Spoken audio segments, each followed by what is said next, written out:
self-worth and self-love. And so I said, I didn't understand it until I was in my mid-20s, late 20s, through all these experiences that I was going through. And I was like, what if I actually learned about these things, when I was growing up, when I was a kid, going through elementary school, junior high, high school, and even college, even before I reached my late 20s, the decisions and things that I would have made a little bit differently. So in turn of, having that idea in my head, I came up with my business, Vida es Oro.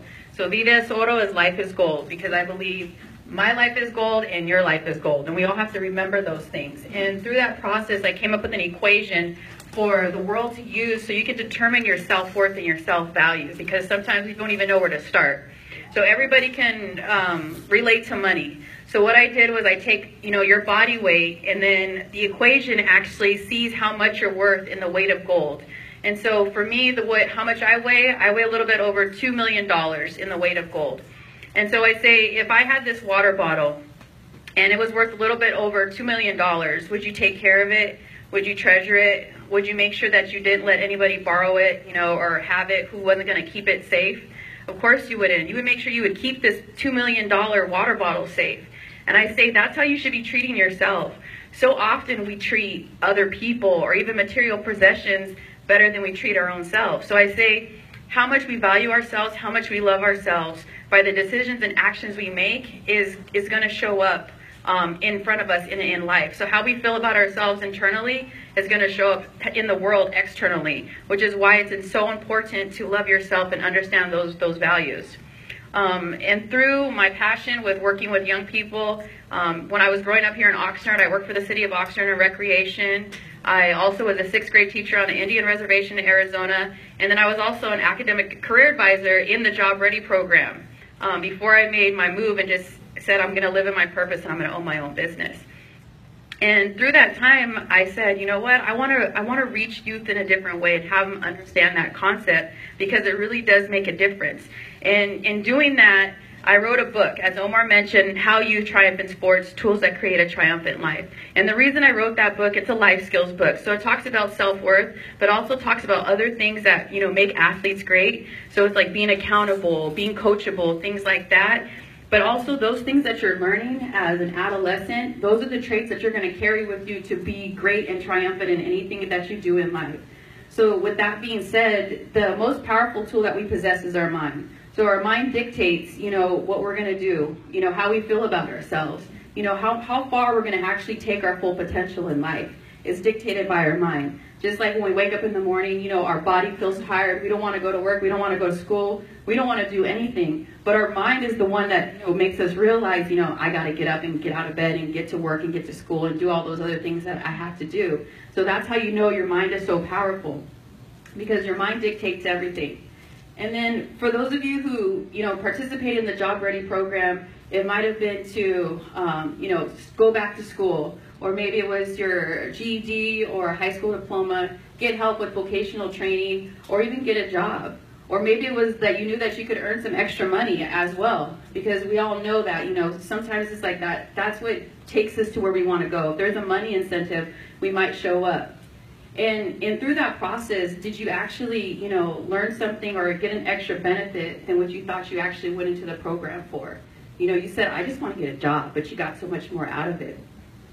And so being an academic and career advisor, I also know that when I had students who I kind of had to beg or force to even show up to the success ceremony, because sometimes, the participants were like, why do I have to show up? I didn't do anything.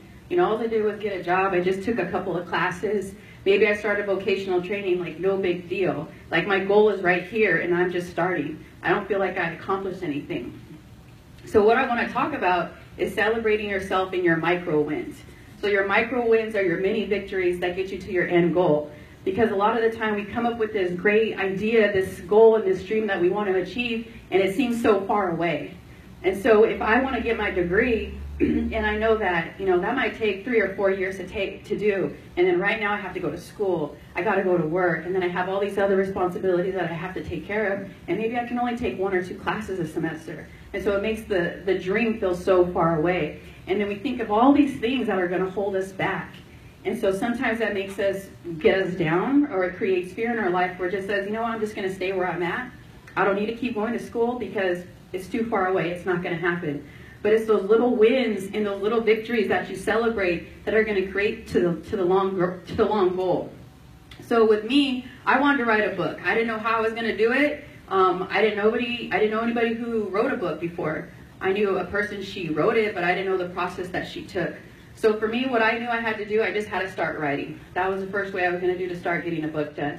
And through that, I would type on the computer, but then I noticed that my brain was thinking faster than I was typing. And I couldn't keep up, and I knew that I had all these great ideas coming out of my mind, and I couldn't get it on paper fast enough. So then I told myself, I'm just going to, get my phone, use the recording app, and I'm going to record myself. So I actually went down Fifth Street to the beach right here off of Fifth Street in the harbor, and I sat on one of the sand dunes. I already had the chapters written out as to what I wanted to do, and I just started speaking into the phone. I started speaking it out. And then through that process, I started to transcribe the book. So transcribing meant that I had to listen to everything that I was saying, and then I had to write it. So it was a lot of pause, rewind, stopping, rewind, and it could get frustrating. Just achieving a goal can be frustrating because it's not going as you want it to go. Sometimes we want it to happen so fast, we want it to be so perfect. We don't want it to be no speed bumps, you don't want the computer to crash, you don't want to forget where you left off, things like that. But that's part of the process, and that's part of the journey. So through that, I did a lot of editing. So I edited my book probably like 15 to 20 times, had a few people that I knew who edited the book as well. And through that process, I had to realize that I needed to stop editing.